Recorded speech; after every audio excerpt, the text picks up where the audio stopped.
For close to 2,000 years, Jews said next year in Jerusalem, and actually meant it. For them, the center of life was Israel. Anything outside of Israel, outside of the land, was termed diaspora, was temporary, was something that they yearned to leave. Israel was at the center of Jewish aspiration. Even though we couldn't return, it was the focus of Jewish collective yearnings and dreams. In a post-Holocaust Jewish world, the centrality of Israel was maintained, but for different reasons. After the Holocaust, the centrality of Israel took new form. Now we began to develop a crisis narrative, very often surrounding death or potential death, which in different ways demanded that Israel still stay at the center of Jewish consciousness. One narrative of death spoke about the imminent or potential death facing world Jewry in the event that or when the next Holocaust will happen. Israel, under this narrative, is something that you have to support because you need a safety net. Jews in the Holocaust learned that we can't allow ourselves to be a people who have no place to go. We can't travel the seas of the world in search of a port. We need our own port. Support for Israel is a support for your own future. It's a support for that which will protect Jews when Armageddon returns to Jewish history. Another claim, also equally grounded in crisis, also equally grounded in death, was the notion that Israel itself is a community in danger. That Israel itself, with the enemies surrounding it and its relative numerical small insignificance in the whole Middle East, is in perpetual danger. And what we learned from the Holocaust is that when Jews are in danger, we don't go along with business as usual. When Jews are in danger, we stand up and say Hineni, and Israel demands of you. It's danger that it is facing demands of you. Are you going to say Hineni? These are two crisis narratives. We are a people at crisis, and either Israel is the solution or Israel is the cause of that crisis, but either way, it maintains its place at the focus of your consciousness. Israel was used to being in that role. What we're facing today, however, is a tipping point. We're facing today a new reality in which the relationship between Israel and world Jewry is being redefined. It is no longer self-evident for Jews around the world that Israel should maintain its central place, that Israel should still be the focus of their charity, the focus of their attention, and should be a place that lays claim, unquestionably, to their loyalty. What is it about Jewish life today that has caused this transformation? What is it about Jewish life today that's causing Jews to rethink their relationship to Israel? And the centrality of Israel is no longer taken as self-evident. In my remarks today, I want to analyze the conceptual and intellectual foundations of this transformation. We need to understand it if we're going to be able to move on. We need to understand what has caused us to hold on to the crisis narrative, even though it is no longer working. And secondly, I want to outline principles and a framework for a new narrative. A narrative in which Israel and world Jewry continue to see each other as essential to their future. A new narrative which will combat the potential divorce which we are facing today between Israel and world Jewry. A narrative which will create a new covenant between the Jews of the world and the State of Israel.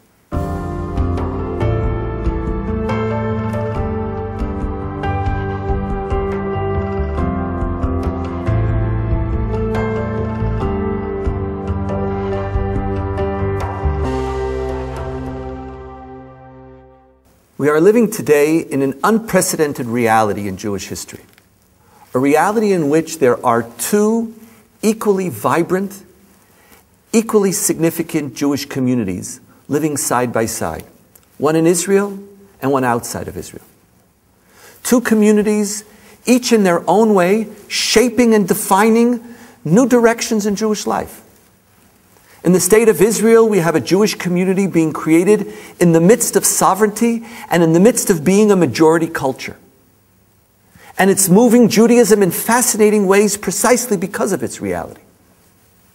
At the same time, we are also living in a time when we have a Jewish community outside of Israel, in particular in North America, which is creating its own version of Judaism and reshaping the depth and vitality of Judaism in its own way by developing a Judaism in the context of being a welcomed and powerful minority culture, which is also participating in new ways in the larger discussion of the general society.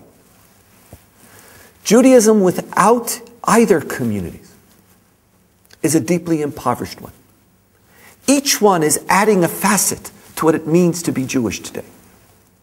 Each one is creating something new. And the potential synergy between them, with two communities being able to learn from each other, to be able to grow with each other, to be able to take the best of what each has to offer, presents a vision of a Jewish future which never in Jewish history could we even imagine. Yet precisely at this moment, these two communities are questioning what is their relationship with each other. What is it that we have in common? Are we so powerful that we should walk alone? Are we so powerful that we could be independent? Or is there a way to create a new type of dialogue and a new type of relationship which respects the significance and uniqueness of each? The problem we face today, I believe, is that not only is this new reality unprecedented from an empirical perspective, but this new reality is also unprecedented from a conceptual perspective. We as Jews don't have categories with which to understand the realities within which we're living today. And consequently, we are creating narratives which I believe are irrelevant and unproductive. For most of Jewish history, when we had to look at and try to understand who we were, what reality we're living in, we used one of two categories. We used either the category of galut or the category of geula, the category of redemption or the category of exile. What are these two categories? Galut, exile, is a category for an existence of the Jew as an unwelcomed outsider. A Jew who is outside society, both politically, morally, culturally. To live in exile, to live in diaspora, was to live in somebody else's country where you were an unwelcomed member with precarious rights and a precarious existence. It was dangerous, and you yearned to bring it to an end. Another form of existence was redemption, geula. The defining feature of redemption is that, as distinct from the precariousness of exile, in the epoch of redemption, there is no dissonance between aspirations and reality. A redemptive period is where what you yearn for is in fact what you receive. You yearn for a life of peace, well in redemption there's peace. You yearn for a life in which there is no war, in which there is no death, where there is no sickness, then that's what you get. You yearn for a life in which prosperity reigns, that's what you have. It's a Garden of Eden. Now in Jewish history, we had either form of existence. We either had Garden of Eden, redemption, or we had exile. The two never coexisted. One began when the other came to an end. And these were the prisms through which we always interpreted who we are or where we came from. The Bible, classically, prior to exile, was interpreted as a redemptive period, where everything was possible. Sin brought about the deterioration of that Garden of Eden experience and ultimately led us to exile, with our aspirations to return again to redemption. I would suggest to you that the great challenge we face today, and that which is lying at the core of the redefining of the relationship between Israel and world Jewry, is that we're living in a period which is neither redemption nor exile, and we don't have categories for it. And we are trying to build a relationship on the basis of those categories, and not on the basis of the new reality which we are facing. We are living in a period which is neither redemptive nor exile. Israel and North America are profoundly successful and powerful communities, but they're not communities in which are perfect. They're not communities where everything that we aspire for, in fact, happens in reality. And at the same time, both in Israel and outside of Israel, in particular in North America, we are no longer in exile. Jews are no longer in diaspora. They're not in a diaspora in Israel. We're not an outsider. Here we have a chance to frame and develop our own culture and our own society. Here we're not a minority. We have rights. We are a free people living in our own homeland. But what's fascinating is that we're also not in diaspora. We're not in exile anymore, also in the Jewish communities outside of Israel, and as I said, in particular in North America. In North America, we are confronting a Jewish community which is a welcomed member of society. The Jews of North America aren't outsiders. And the same thing, by the way, in most Anglo-speaking communities. We're not outsiders. We're not a minority. We have full rights. We are welcomed in the society. We are participants in the culture of that society. While we might fear anti-Semitism, and that fear factor changes depending on where you live and very often on your age. But regardless of that fear, in North America we have an existentially, dramatically different form of Jewish existence. Jews in North America feel at home. At home. Now, in this reality of neither exile nor redemption, how do the two communities, which are neither exilic nor redemptive, deal with each other? Israel's used to treating world Jewry as exile, as Jews who are in danger, and therefore it continues to see itself as the center. Still, it's the place of next year in Jerusalem, and obviously, you're going to make Aliyah. Obviously, there is no future there. Obviously, you have to give primacy to what's happening here, because you're exile. But world Jewry's not in exile. That's not what they're experiencing. And at the same time, some Jews in the world see Israel as redemptive. The only category they have for Israel is if Israel is a place in which there is no gap between aspirations and reality. And this plays itself out in two different ways. For some, what it means is that Israel is in fact redemptive. Israel is perfect.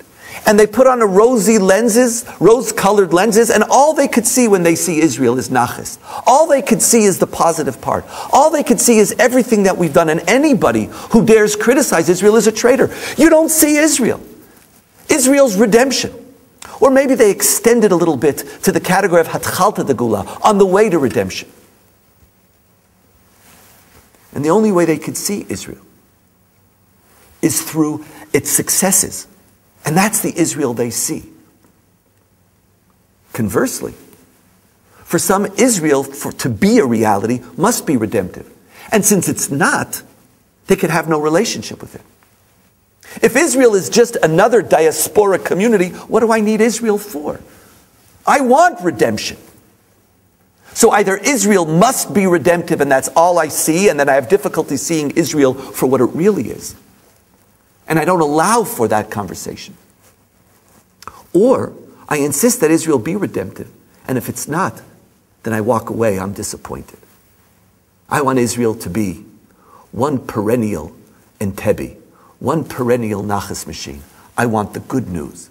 I only want to hear about the Nobel Prizes. I want to hear about Startup Nation. Don't tell me about anything else. And if you don't give me that, then I have no place for you within my narrative. Because we have these two categories, the crisis-death narrative resonates most deeply. If North American or world Jewry is living still in exile, then they need a safety net.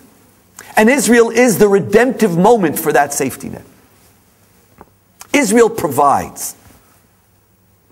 Israel's where you overcome your exilic experience. Or conversely, Israel is still in danger, and paradoxically for many Jews in the world, precisely because they can't see Israel as redemptive, they are actually still seeing Israel in terms of exile. And in a paradoxical way, one of the largest exiles ever created in Jewish history is now here in Israel, in the lives of many Jews. They don't see themselves in exile, but where are Jews in danger? Where are Jews outsiders? Where do we have to worry about Jewish future? It's in Israel. The crisis narrative in which Israel is on the verge of destruction is to define Israel precisely in terms of exile. In this moment of success, we have to let go of the death narratives. They don't apply both to Israel or to North America. We have to stand tall and be careful on issues of security. We have to be weary about potential dangers to Jews all over the world. But the dangers in Israel and the potential dangers around the world aren't existentially significant enough to define our relationship. Jews are rethinking their relationship to Israel precisely because the success of Israel and the success of their existence doesn't serve as an umbrella to hide their thoughts and to redirect their focus to issues of security. When you're in crisis, all you think about is survival. Any other question is relegated to tomorrow. The experience of success, however, is making more Jews recognize that tomorrow is today. And that the crisis narrative can serve to push aside serious questions that they have. If there is no crisis, why should I continue to care about Israel? If I'm not about to die and Israel's not on the verge of destruction, why should it be so central? What meaning does it have in my life? And even more difficult is that precisely as the danger diminishes on both sides, people begin to ask and look at realities that they never allowed themselves to look at in the past. Jews are looking at the state of Israel more critically than ever before and asking, how is Israel conducting its morality of war? What are its notions of democracy and religious freedom and attitude towards minorities? Issues that people said, oh, we'll deal with this tomorrow. Now people are saying, excuse me, I need to deal with this today.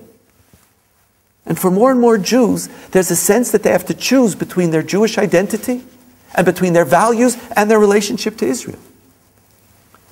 When Jews were in danger, the need created a relationship. Success now requires of us to come up with a new foundation for that relationship. And this new foundation has to take into account both the reality of success as well as the challenges that Israel faces. If it does so, then Israel and world Jewry can find a new place to meet. Not in death, not in crisis, but in life, in values and ideas. We need to develop today a new narrative. We have to let go of the old one and to recognize that it served us well, but we need now a new reality. What are the principles and foundations of this new narrative? What is it that we want to create? If we want to build a relationship with Israel, if we want Israel and world Jewry to relate and to be with each other in a new way, there has to be new rules which define the engagement which we may have. New rules which enable a new covenant.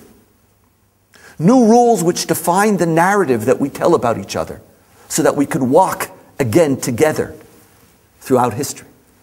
What are the rules of engagement? What are the rules of this narrative? The first is that we have to recognize that any narrative, any covenant between Israel and world Jewry has to take into account the reality that we're living with two equally vibrant, equally significant communities for the future of Jewish life.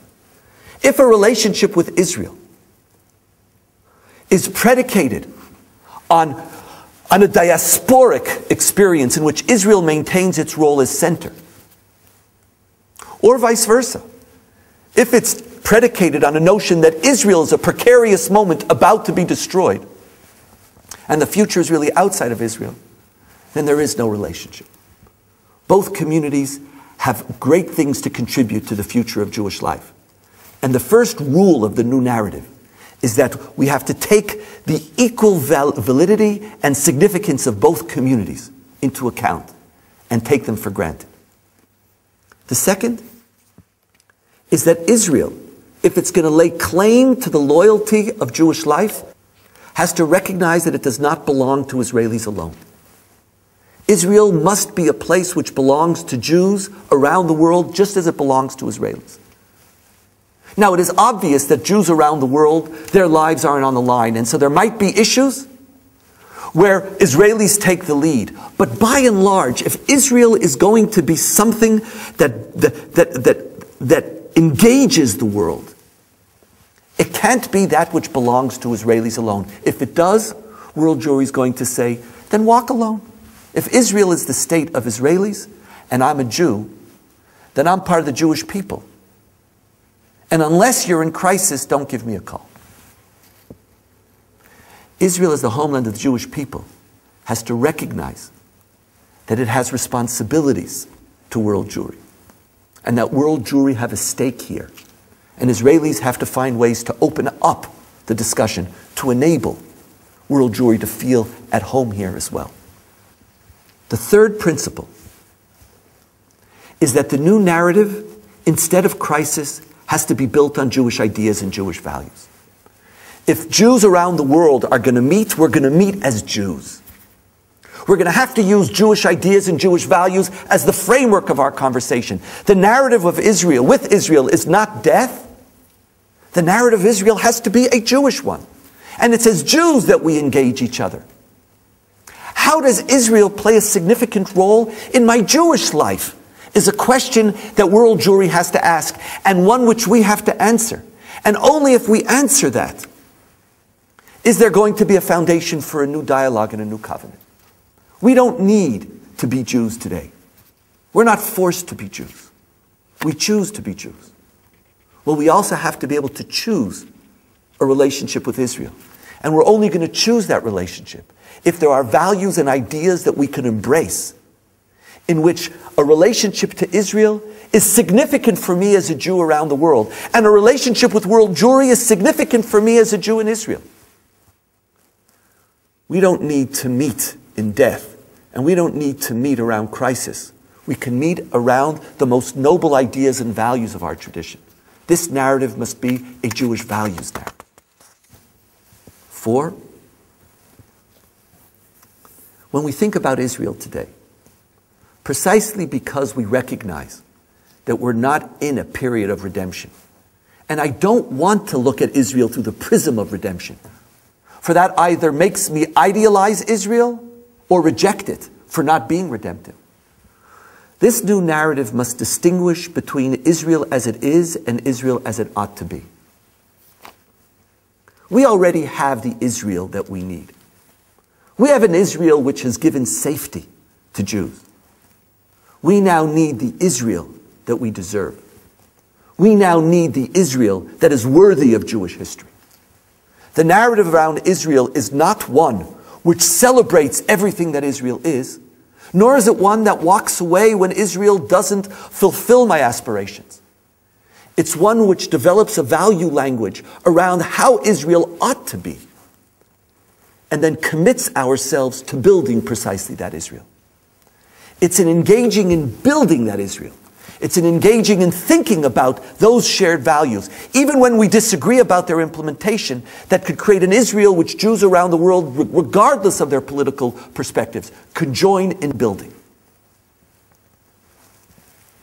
The 5th,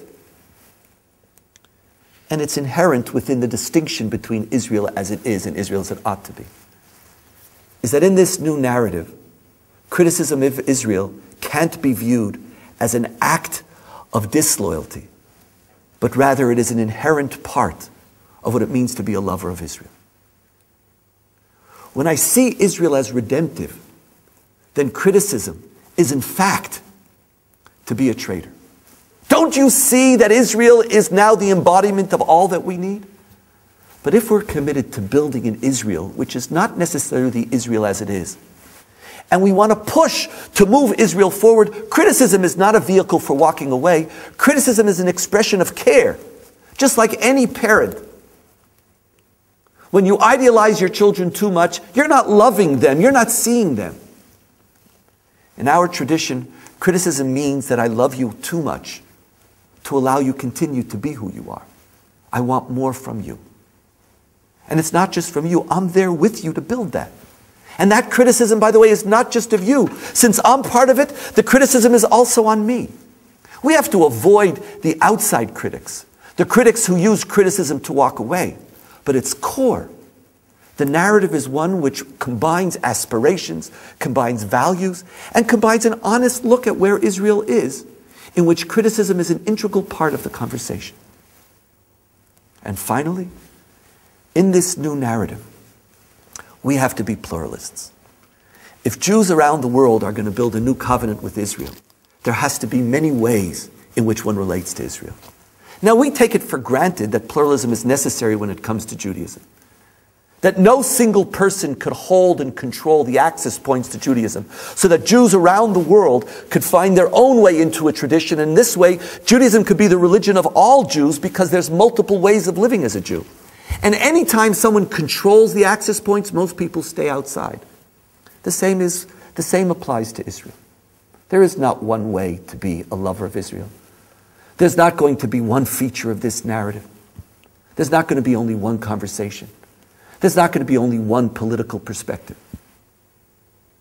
Israel, as a part of a Jewish values conversation, which Jews engage with through their Jewish values and ideas, has to be open to diverse interpretations, diverse expressions. It has to be something that, instead of dividing us, creates enough room for us to be united. Not that we're united through agreement, but united by creating a shared space for all Jews around the table. These are the outline of this new narrative. These are its guiding principles. Our challenge, and it's a difficult one, is to redefine our language, is to let go of language that has been with us for 2,000 years, and that's not a simple thing. We're used to that status quo. We're used to what the language of redemption and exile create. We know it. But the challenge of leadership is to recognize when a narrative has come to an end, when a language no longer applies. The challenge of leadership is to recognize that we are in a new moment in Jewish history. One of the most remarkable moments. It's not redemptive, but it's remarkable. It's filled with huge potential. We could move in directions that no Jew in history could have ever imagined. But we could move in those directions if we move together. Are we going to waste this unique moment in Jewish history by burying it with an old language? Or we are going to have the courage to come up with a new language and to work on educating it, to work on implementing it, to work on thinking about it, to work on creating a new relationship between two powerful, beautiful, constructive, and important Jewish communities who have much to learn from each other and much to give each other, and who can together reshape the future of Jewish life.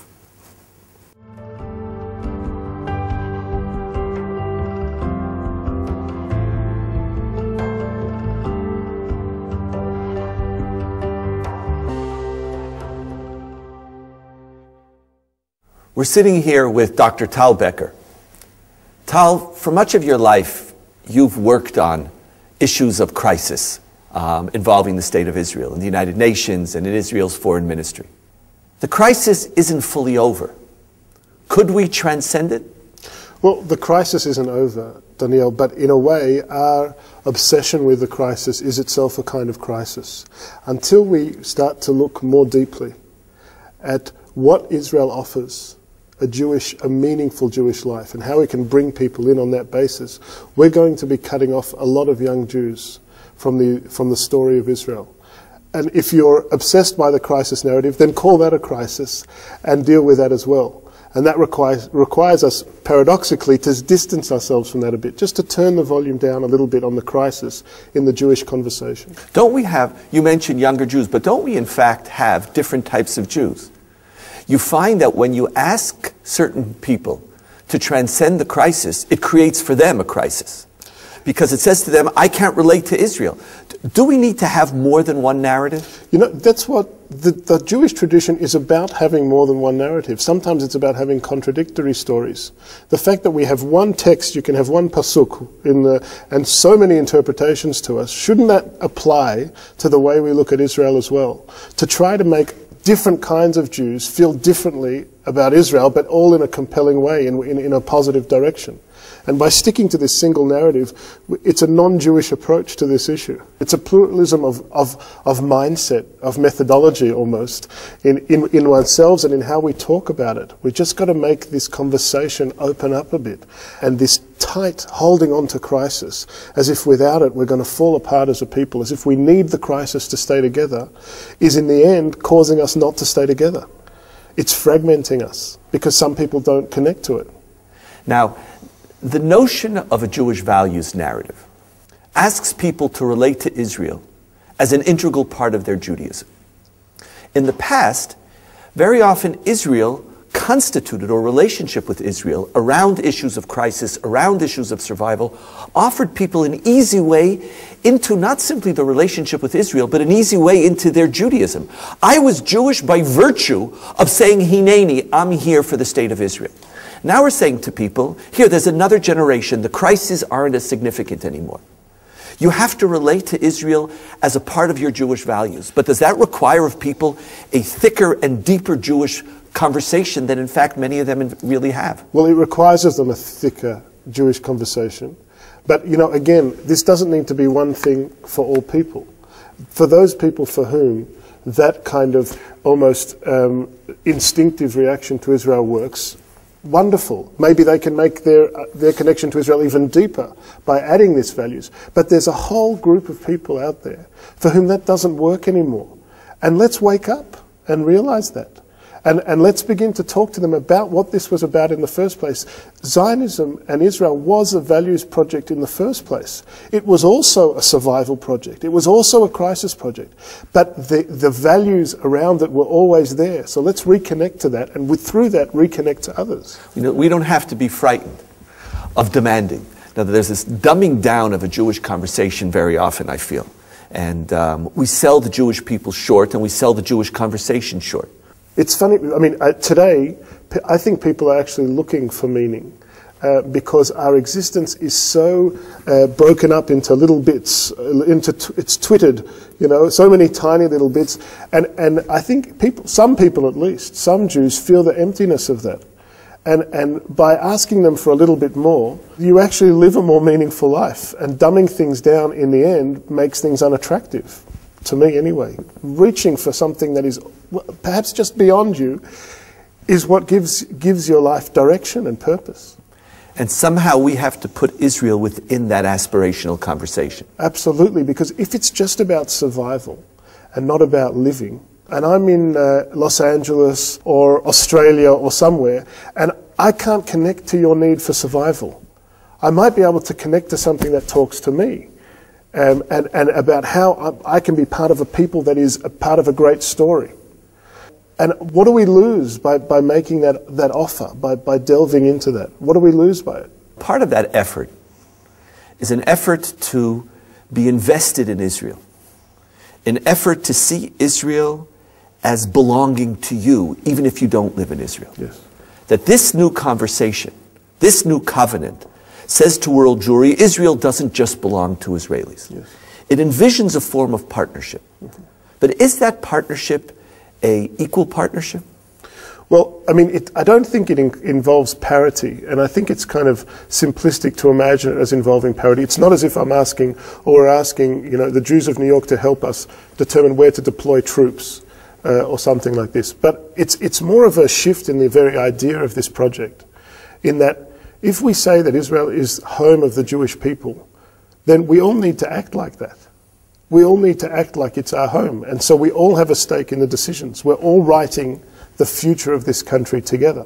We may not have the same weight in some of the decisions, but I don't think as an Israeli you have the right to ignore the impact of Israel's decisions on world Jewry. And if you're a Jew in the diaspora, you don't have the right to just turn your back on what is the sovereign project of the Jewish people. But the argument is often made, and you hear this all the time, by lovers of Israel turning to other people and say, but your children aren't on the line. Their life is not in danger. Who are you? Who are you? And so much of the current relationship is invested in the disparity.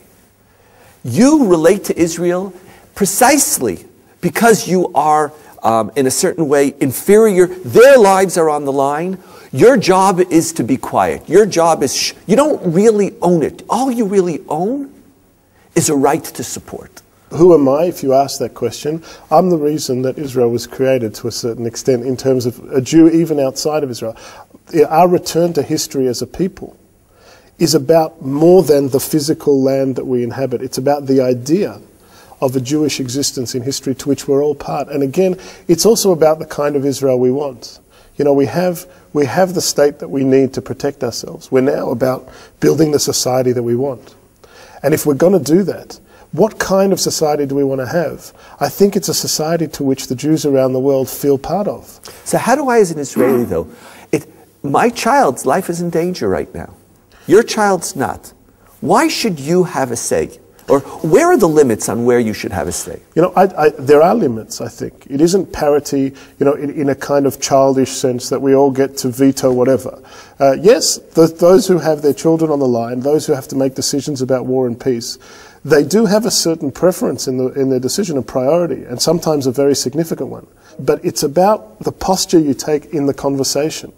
Do you just think about Israel and the borders of the state when you're making your decision? Give me an example, because you're arguing that in our policy decisions we should take into account the impact on world Jewry. Give me an example. I can think of two. First, in negotiations on Jerusalem, for instance, in a peace process context, Jerusalem belongs to many religions, but it certainly belongs to the Jewish people.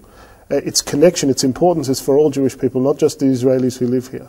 And the decisions we might make about that require a conversation throughout the Jewish world, not just in Israel. The second, I think, is conversion, is a classic one. The idea is the laws of immigration in Israel, the laws of who is a Jew.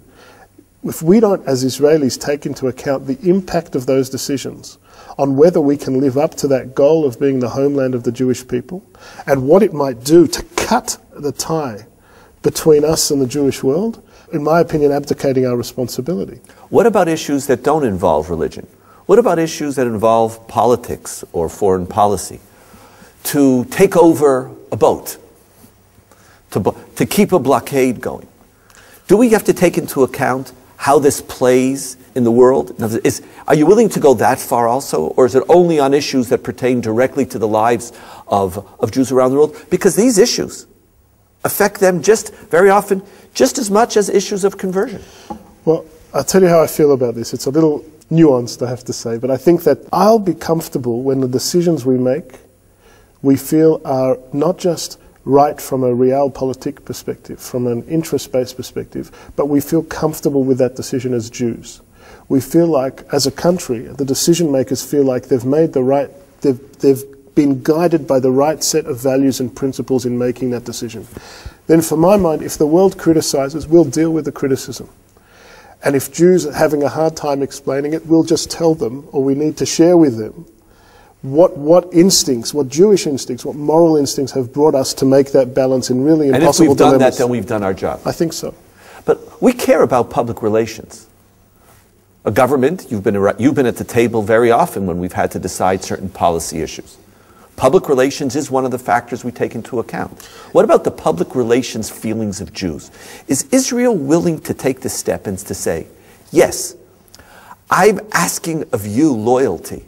I'm saying that I want you to develop a covenant with this country. Part of my covenant with you is that I actually think about whether this will make your life and your ability to support me more possible or not. Well, I think I would put it this way. We need policies that command respect before they demand loyalty. It was funny, in the flotilla incident, for instance, we expected all Israelis, all Jews around the world to become automatic experts in naval blockades. And, you know, they would explain why it's okay for Israeli soldiers to board a boat in the high seas. And how you board a boat from a helicopter and what could be done. We all became experts. We do not, in my opinion, what we owe Jews around the world on this issue is not the talking points for them to be advocates on dealing with this crisis or this issue or that, but we owe them to act in a way that they can be our character witnesses and say, I know those Israelis, they share my values, and they're dealing with impossible dilemmas, but I can tell you as a character witness that they're driven by the same set of values that I'm driven by, and I'm convinced that they dealt with it with integrity and with balancing the different moral issues at stake. So that's what a shared value language means. Absolutely. It's not an agreement on policy, but once we know that we all have the same values, I could be there. That's my covenantal relationship. Exactly. We are talking the same values language, therefore you and I are part of the same story, the same conversation. It's not obedience or loyalty or this hierarchy is not the glue that keeps us together. What keeps us together and what we need to strengthen, and what this project is about strengthening, is the moral language, the values language, that together we are part of the same story as a people. So I have a stake in that. How far are Israelis from being able to do this? Are we opening up the door to world Jewry to enter into a covenant where the other partner, all they really want is blind support and financial assistance, but they don't really want to open that door? Well, first, I think this is a problem. You know, I think that Israeli society has a long way to go to really have that kind of confidence and maturity in its ability to welcome Jews around the world as partners around the table in these decisions. But I'll say two things about that. First, I think that to some extent Jews around the world need to connect to Israel in that way regardless. This isn't an either or, a black and white situation.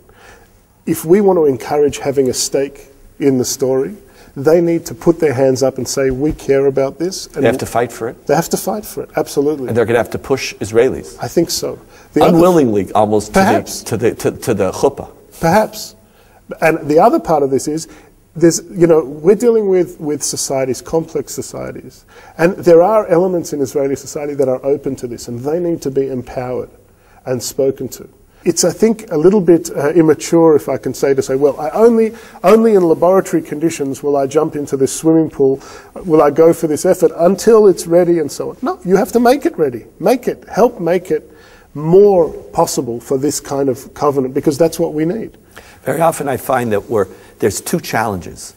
One challenge is that we need a world Jewry to care enough to fight for a place at the table, and it's going to take time. And that the same amount of time that it took us to create a safe Israel is going to take us to create a place which is safe for world Jewry in Israel, on the one level. And at the same time, we need a parallel project. Just like we need a Values Nation project for world Jewry, we need a Values Nation project here in Israel. And only when you have that Values Nation project in Israel are you going to have two people speaking the same language. Because otherwise, if Israelis are speaking the language of security and crises, and world Jewry is turning to a Jewish conversation, that we're speaking a different language and the two won't come together. Well, I think, Daniel, you often say as an educator that it's a process that takes time, and you don't know the solution is not there on the shelf to take. It's not as if, wow, we just missed the solution over there, we really should grab it. A country is not a maths problem that has a solution that we're just having difficulty finding. It's about dynamics and momentums that one creates within a society. I think within Israeli society it is very ripe. Israelis do want not just a state, not just a crisis-focused existence. They want a society that gives their children a reason to be here. And that is something that Jews around the world can really connect to. So it's the right moment to do this, but it may not have immediate results. In this notion that it's the right moment, but it doesn't have immediate results, in our conversation we speak about the difference between Israel as it is and Israel as it ought or can be. Does that distinction work? It works to a degree. I'm sometimes repelled by the notion that we keep on, if we talk too much about Israel how it ought to be, in a way to cover up the Israel that it is, because it's not convenient for us to talk about it, that's a little misleading. We do have to acknowledge both the good and the less good about Israel as it is, and our role is to create a bridge between the two, but also to show that that bridge is within reach. You know, if the ought is so far away from where Israel then is, it becomes messianic. Yeah, and misleading, frankly. It also just doesn't connect to people. You know, because people need to feel like what's necessary is also possible. The ought has to be possible. That's right. But moving the ought to that which is possible requires an open and honest conversation. Yes. I want to move now to what is very often the most difficult question vis-a-vis world Jewry's relationship to Israel, and in fact one of the more difficult questions dividing world Jewry itself. And that is, what's allowed when you talk about Israel? The issue of criticism. Can you criticize Israel and still be part of this covenant? Well, you know, I actually feel quite strongly that criticism is an act of belonging, not betrayal. Now, it has limits and responsibility attached to it. Criticism, if it comes from love, then first of all, it's done in order to make things better, not to show how bad things are. Also in the way that it's cast. It's done in a way that you're sensitive to the fact that it might be exploited by those who really want to put Israel in a bad light. But I think, you know, I say this often, but we're not running a shtetl anymore. This is a state. And we need to get that mentality out of us. We need the confidence in which to open up for a real conversation. But we don't have that confidence. As you said, when we mention something, when we, the lovers of Israel, criticize, there's the enemies right there who are using the same words and jumping on it. And that causes other Jews to see the person who criticizes as building a covenant with the enemy and therefore bifurcating the Jewish world. In this environment, is it really possible? Because it's not a safe space. It's not a safe environment. Well, first of all, I think it's necessary because frankly, I think we will lose many Jews in being connected to Israel if they don't feel like they have a right to be part of this conversation in an open way, and they're just expected to applaud. And I think that's as much a danger as the misuse of criticism in many circumstances. The other thing is, it's interesting to note, look at other situations when you're faced with criticism. And sometimes the right thing to do, even from a public relations perspective, is to say, you can take it. You know what I mean? Bring it on. I will deal with these issues on merit. I will engage this conversation because I don't think that there is a single challenge, frankly, to the Jewish state that we can't engage with on the level of ideas to explain why it is we're here. Now, we may have done worse, we may have done better. We're not, this marketing of perfection is disingenuous. But are there ways in which criticism should be used or done? Or are there boundaries that shouldn't be crossed, for example? Should there be public-private conversation distinctions? In the press, not in the press conversations? Are you allowed to campaign Congress for a policy which differs from the official policy of the Israeli government? Now, criticism is language, criticism is policy. Where is it done? We're destroying ourselves as a community precisely around this question today. Yes. Well, I do think there need to be limits and guidelines, and I think that's something perhaps we should come to by some kind of discussion and agreement rather than dictate it. And I don't know, frankly, I don't know where those limits are on all the issues you raised. But I do think that the blanket kind of rule that either you applaud or you're out of the camp is causing us real damage. And so we do need to open it up. I think a blanket rule is speech as distinct from campaigning in Congress. Now, I don't think there's any notion of public and private. I think that In today's world of the internet, there's no such thing as a private conversation that isn't known immediately tomorrow. Yes. Immediately in the public. But there's a difference between talking and allowing the democratically elected government of the State of Israel to pursue its policies. You can disagree, you can argue, you can talk, you can protest if you want to, you can even hold back funds if you want to. I think that's... But when you try to replace the policies of the government of the State of Israel through your own avenues of power, I think there you've crossed the line. Well, I think that's right, because the address for shifting policy, Israel's policy, is Israel. Now, Israel has a responsibility for that. We need to be open to that conversation. But you're right about that. And I agree, too, about the public-private distinction. Not exactly for the reason that you said. It's not because what's private will become public, but because this kind of split, in the end, is to our detriment as who we are as Jews, first of all. And second, we are mature enough to have this conversation in public. We're mature enough not to whisper, oh, you know, we really should do something better. The Jewish values narrative is not a simple one. It has multiple facets to it which are going to challenge us deeply and greatly. But it offers us great promise. It offers us a promise of a thicker, deeper, and broader relationship with Israel. It offers us the promise of allowing more people around the table and moving the relationship between Israel and world Jewry to new heights and to new depths. Thank you.